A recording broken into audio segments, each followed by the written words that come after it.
João Magalhães, até um certo ponto, digamos, a gente já falou da reunião do PT, sim, mas eu queria lhe ouvir sobre isso. Até um certo ponto, digamos que era compreensível os fatos que vinham acontecendo, né?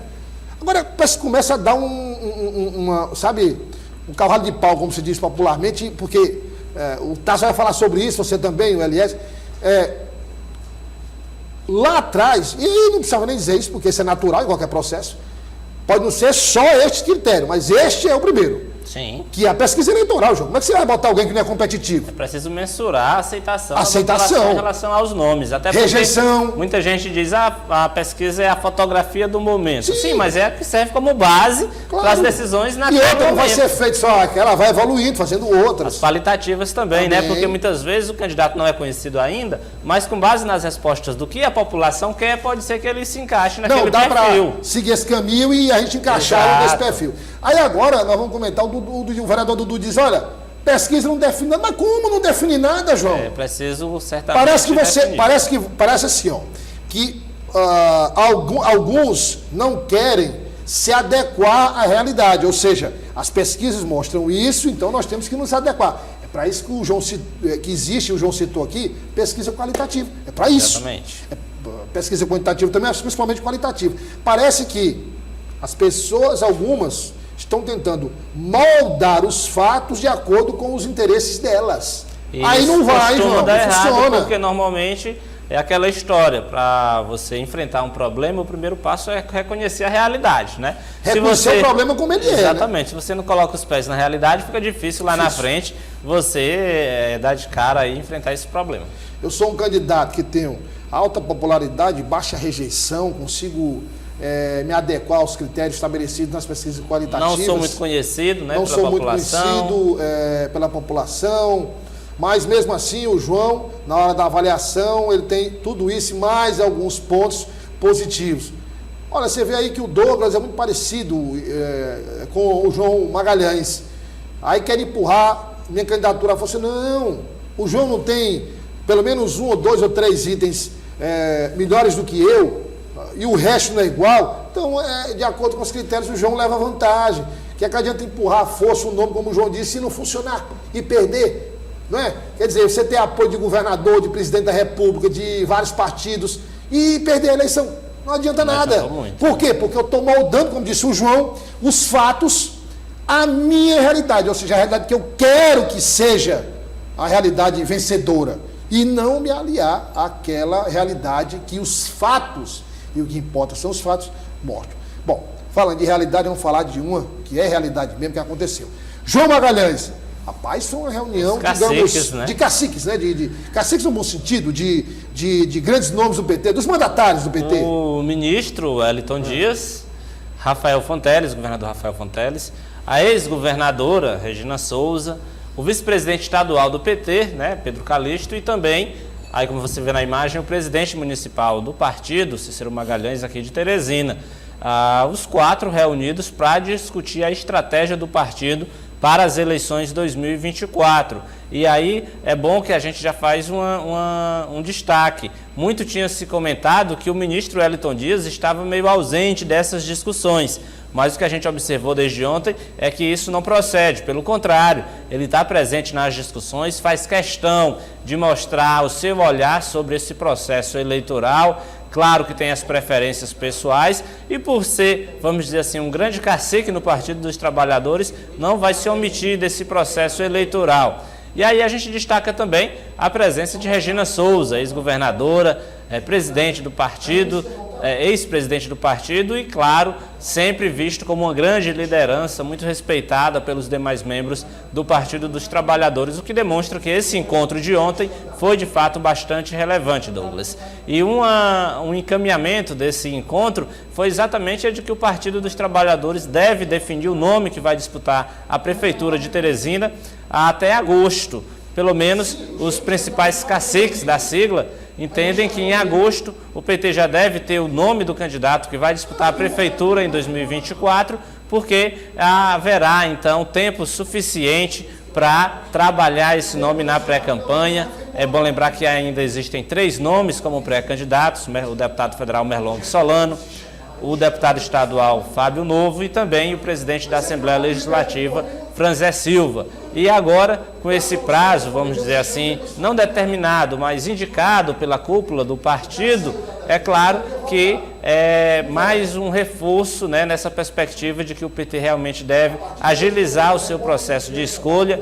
Muito se comentava aí sobre a realização de prévias, já se definiu que não vai ter eleição direta para a escolha de candidato, mas com esse novo encontro ficou definido aí que de fato o partido precisa acelerar e encontrar um nome o quanto antes para representar o partido nessa disputa pela Prefeitura de Teresina. Agora, o Dudu diz uma coisa, o vereador, outro vereador diz outra, essa questão de pesquisa, eu acho que daí, dessas reuniões aí com o governador Rafael Fonteles, ministro Wellington Dias, presidente Pedro Calixto, Regina Souza, que é sempre muito ouvida, a secretária, né, Regina Souza, que historicamente é ouvida pelo partido. Eu acho que as reuniões elas vão começar a colocar ordem nesse caos, né? Olha, essa porque tá reunião de ontem... uma narrativa, uma guerra de narrativa. Exatamente, essa reunião de ontem ela serviu exatamente para estipular esse prazo. É agosto, em agosto o partido tem que ter um candidato. Eu acho assim, viu, João? Tava na hora mesmo dos líderes se reunirem e dizer, rapaz, bora colocar isso aqui em ordem, porque tá virando uma bagunça. A gente reconhece até a importância da democracia, da chamada democracia interna, né, no partido, que no PT sempre foi alto. Mas tudo tem limite. Mas tudo tem limite. E se você, de fato, começa a proliferar um vereador uma narrativa, outro vereador dá ali um outro conselho, um deputado estadual interfere, e aí são 3 pré-candidatos, imagina cada um querendo ali alcançar o seu objetivo e para isso vai colocar em prática uma narrativa.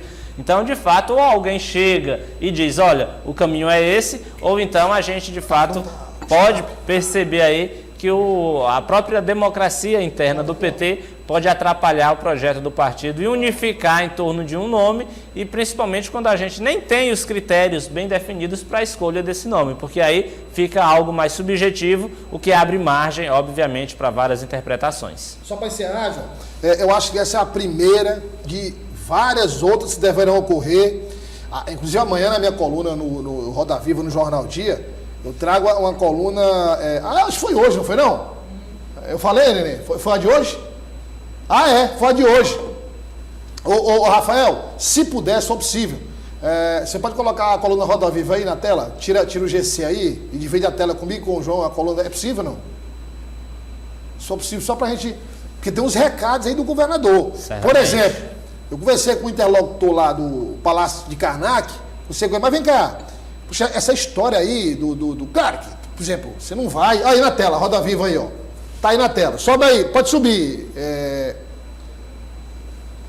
Ô Rafael, pode subir. Ó, distância só por enquanto. Pode parar bem aí, ó. Pode parar aí, Rafael. Seguinte, rapaz, o governador não ficou satisfeito com essa história de rejeitar os 2 candidatos, os 2 prefeitos, não, viu? Não ficou satisfeito. Aí, tá na sua tela, o governador Rafael, o interlocutor me disse que o governador, não sei se com essas palavras, o interlocutor, na verdade, não ouviu o governador falar dele, ouviu de um amigo lá que trabalha junto com ele, mas dizendo mais ou menos assim, mas vem cá, o partido tem direito, as instâncias partidárias têm direito de opinar. E o governador que pertence ao partido não? Claro que o governador Rafael Fonteles está pensando, logicamente, na eleição municipal e 2026. Claro. Aí o interlocutor falou bem, olha, Douglas, o governador disse que agora vai começar a participar mais das decisões sobre a eleição, mesmo que não verbalizando isso para a imprensa, e vai começar também a participar mais das decisões do PT. Ele disse, não é possível o partido ser, digamos, um núcleo totalmente independente que não preste nenhuma satisfação ao governador, que é a figura mais importante do estado do Piauí. Até porque a gente precisa entender a figura do governador como o grande técnico e o grande líder do grupo político, e isso inclui, obviamente, o seu partido. Então, quando a gente fala em 2024, qual é o objetivo de cada sigla? Eleger o maior número de prefeitos, até porque a gente sabe que isso impacta diretamente nas articulações de 2026. Quando a gente fala em 2026, a gente fala, obviamente, num projeto do Rafael Fonteles de ser reconduzido ao Palácio de Karnak, isso é absolutamente natural. Ninguém está antecipando a eleição, está apenas dizendo que esse é o processo natural. Então, para ele, obviamente, que vai precisar colocar em prática todas essas articulações lá na frente, é claro que ele deve ocupar o seu papel de um ator protagonista num processo de articulação do seu grupo político. Afinal de contas, ele é o principal beneficiado ou, de repente, até prejudicado caso essas estratégias não deem certo ou caso o próprio tipo de disputa de poder dentro do seu próprio partido traga prejuízos eleitorais. Vamos acompanhar e o João vai ficar de olho aí nesse bastidor que eu vou te dizer, viu? Rapaz, é muita... É meio que matar o governador, rejeitar os 2 prefeitos. Olha só, vamos falar, o João vai ficar, porque o João vai participar, né, da... Política do dia. O governador esteve lá perto da sua terra, da sua cidade. Ele desembarcou em Morro do Chapéu e foi para o João da Arraial. Você tá vendo? E retornou a Morro do Será Chapéu. Desembarcador, se ele não desembarcou em um dos campos privados de pouso lá de alguém, que conhece, uma pessoa nossa. João Magalhães, queria chamar a sua atenção e também quem está em casa para o seguinte. Esse interlocutor, rapaz, esse interlocutor foi bom porque ele estava disposto. Ele não gosta muito de falar, não, muito tempo não, mas ele estava disposto esse dia. Eu falei assim, rapaz, mas vem cá, o governador agora está intensificando a agenda do interior, né? Sim. Esse Douglas, é porque tem gente que fica questionando. Essa pesquisa agora, do Instituto Paraná Pesquisa, que só foi feita nas capitais, mais de 70% de aprovação do governador em Teresina, Sim. que é um peso... É um número muito alto, é muito alto. Se a gente lembrar que ele não venceu aqui na capital. Pois é, não venceu, mas 20 mil votos, né? É praticamente uma vitória, né? Aí ele disse, não, o governador agora iniciou um processo de expansão do seu nome, né? Participando de eventos, mas isso, claro, sempre levando alguma hora, levando algum benefício para a cidade, mas participando. Esse contato, João, mais popular, que aí para as pessoas realmente entenderem, até então o candidato Rafael Fonteles, mas o governador Rafael Fonteles. Isso é necessário, até porque quando a gente, é claro, é impossível não comparar. É impossível não comparar. É bom lembrar que o seu antecessor, o Wellington Dias, 4 mandatos. Já estava no 4º mandato como governador e antes já tinha sido deputado estadual, deputado federal, vereador da capital, era o líder nato do senador. PT na época, senador. Rafael Fonteles, como chegou no governo do estado neste ano, de fato, tem que traçar uma estratégia e colocar em plano, né, exatamente para ser mais conhecido pela população pelos seus atos como governador. Porque até então ele era secretário de Fazenda, mas é um cargo, né, muito vinculado, obviamente, à gestão, é um cargo técnico. Quando coordenou o próprio Piauí, aí sim teve uma visibilidade. Mas aí, João, muito mais ligado à classe política. De estratégia política, exatamente. Mas para quem quer, de fato, se consolidar como aquele líder nato da população, é óbvio que precisa colocar em prática exatamente essas estratégias de ser conhecido em todo o estado. É bom lembrar que o Piauí é muito grande, né?